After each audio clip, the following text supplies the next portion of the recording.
여러분 안녕하십니까? 10월 7일 금요일이 되었습니다. 오늘은 성찬의 정신으로 살아가라 하는 제목으로 사도행전 2장 46절로 47절을 읽겠습니다. 날마다 마음을 같이하여 성전에 모이기를 힘쓰고 집에서 떡을 떼며 기쁨과 순전한 마음으로 음식을 먹고 하나님을 찬미하며 또 온 백성에게 칭송을 받으니 주께서 구원받는 사람을 날마다 더하게 하시니라. 아멘. 오늘 본문 사도행전 2장 후반부는 초대 예루살렘 교회의 아름다운 신앙생활의 모습을 보여주고 있습니다. 그 특징을 한마디로 말하면 사랑의 교제라고 이야기할 수가 있을 것입니다. 여러분, 우리들이 하나님을 믿는데 하나님을 믿는 사람들 사이에는 삼위일체 하나님과 함께하는 사랑의 교제가 있어야 됩니다. 이에 대해서 요한 1서 1장 3절에 다음과 같이 되어 있습니다.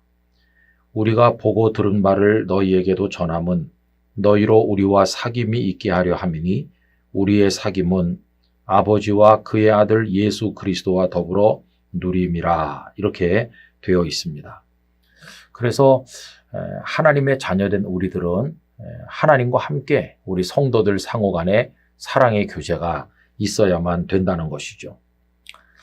여러분, 이 교제가 중요한 것은 왜 그러냐 하면 이건 죄가 있어가지고는 이룰 수 없기 때문에 그렇습니다. 죄라고 하는 것은 교제를 다 끊어놓는 특징이 있어요. 언젠가도 말씀드린 기억이 있습니다만은 초등학교 한 3, 4학년 다닐 때 왜 그랬는지 제가 어머니 돈을 자주 훔치곤 했어요.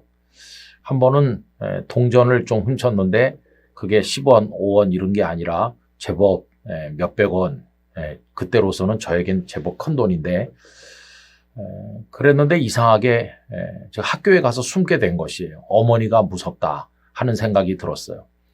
그때까지 어머니에게 발각된 거 아니거든요. 어머니는 집에도 들어오시지도 않았고 외출 중인데, 그런데 어머니의 동전을 훔치고 나서 저는 학교로 다시 돌아갔어요.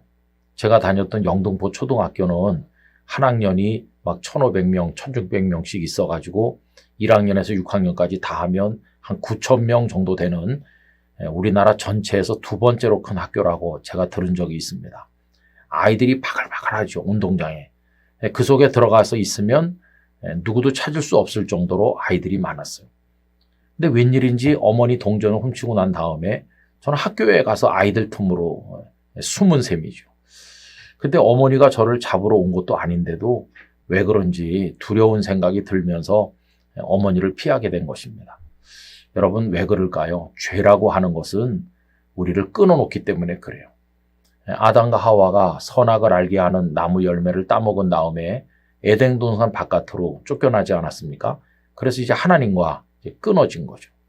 여러분, 죄는 교제를 다 끊어놓습니다. 그런데 예수님께서 이 땅에 오셔서 우리를 다시 하나님과 연결시켜 주셨어요. 그래서 이제는 하나님을 아바 아버지라고 부르게 된 거죠. 여러분, 십자가의 이 수직 기둥이 하나님과 우리의 교제가 회복된 것을 보여주는 거 아닙니까?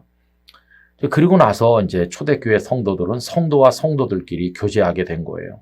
이게 바로 십자가의 그 수평의 나무가 상징하는 거라고 말할 수 있어요.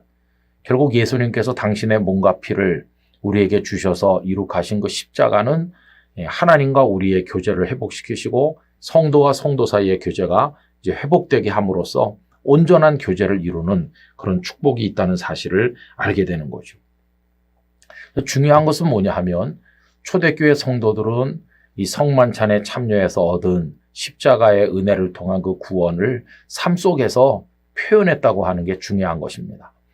오늘 본문에도 보면 그들은 모여서 떡을 떼고 교제하면서 그 성찬을 통해서 받은 십자가의 은혜를 자기 가슴 속에 가둬두지 않았어요.